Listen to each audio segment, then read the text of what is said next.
What's good, kiddos? Thanks for joining me. I am Brandon, and today we're going to talk about that Google Stadia Connect that happened yesterday. That's pretty much their equivalent to like a Nintendo Direct. They talk about all the new games and features coming to Stadia over the next couple months and year. Some of these announcements are a little bit odd.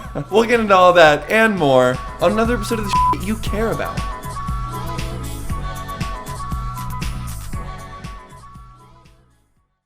Alright, so jumping right into it, they had the Google Stadia Connect yesterday, and the big thing right off the top is that they wanted everyone to know that Google Stadia is free right now. If you sign up, you can get 2 months, kind of a demo trial period going on there, and if you already are a pro member, you'll just get 2 free months without having to pay for it, so that's kind of cool, I guess. I definitely think that Google Stadia has desperately needed like a trial period or a demo for a long time now. I get that they were trying to do that whole like buy-in pre-order thing you get to play before everyone else gets a chance to, but I really think that ended up hurting them a lot more than it helped them, because they've pretty much been getting shit on since it came out. And I definitely think if people had a chance to give it a shot on their own, then maybe you wouldn't have seen so much of a harsh reaction to the whole thing. I actually played a little bit myself before I did this video, and it wasn't that bad. I'll go into more of that later, but it genuinely probably would have got better reception if everyone could have given it a shot right when it launched.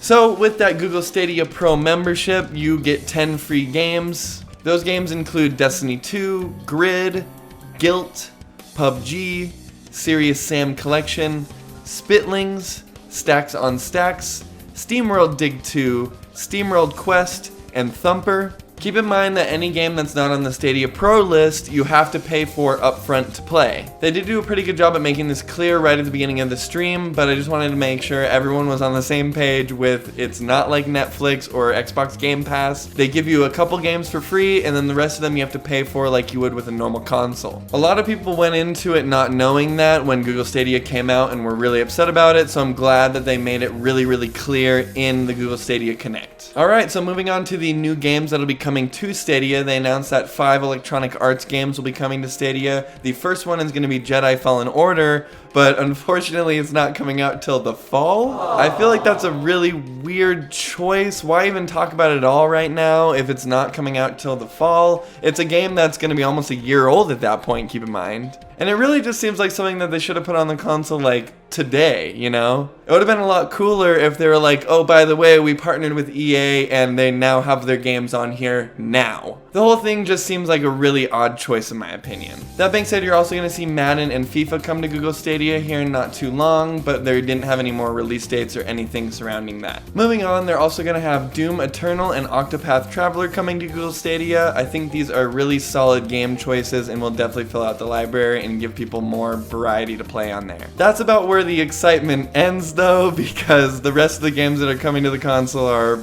pretty meh for the most part. We also got Rock of Ages 3, we got Zombie Army 4. They're bringing Krata to the console as kind of a first on Stadia. They use that anytime it's kind of a timed exclusive. I do like that they were very clear about that as well. Anyway, it's sort of a Fortnite looking creative casual game. It reminds me a lot of like PlayStation Home or Second Life. They're also going to have Wave Break, which I have seen before at maybe like E3 or something like that. It's kind of a little indie game that looks like it's going to take on a lot of the same gameplay mechanics from something like Tony Hawk Pro Skater. It does look like a pretty cool game, but I don't think I'll be rushing out and buying a Stadia just for this one. We also got Ember, which is kind of a little multiplayer firefighting game. It looks kind of funny actually. Looks like you all work for kind of a rideshare app that does firefighting, so instead of people hitting you up to come and give them a ride, you come and save them from their burning house. Kind of a silly little game. I'm actually curious to give that one a shot myself. Next is Get Packed. These sorts of games seem to be really popular right now, kind of that Overcooked and Human Fall Flat situation.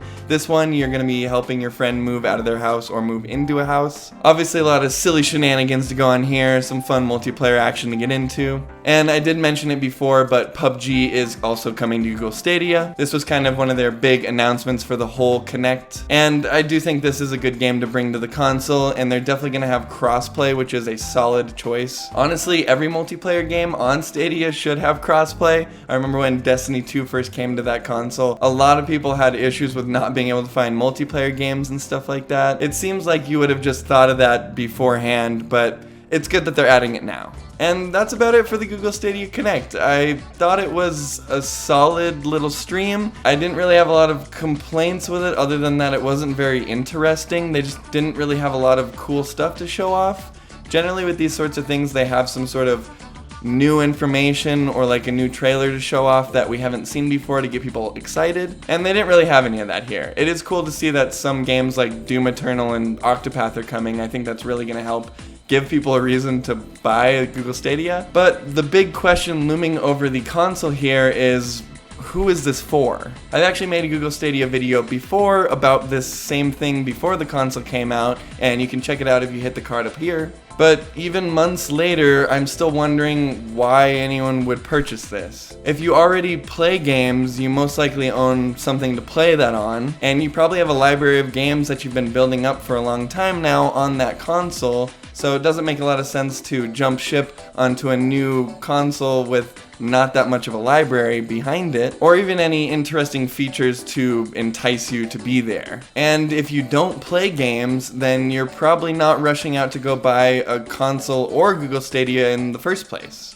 And if you have some sort of passing interest in games or are looking to get into the hobby, then I definitely wouldn't recommend picking up a Google Stadia, something that you don't know how long it's going to be around or if they'll even end up filling the library out in the next year or two.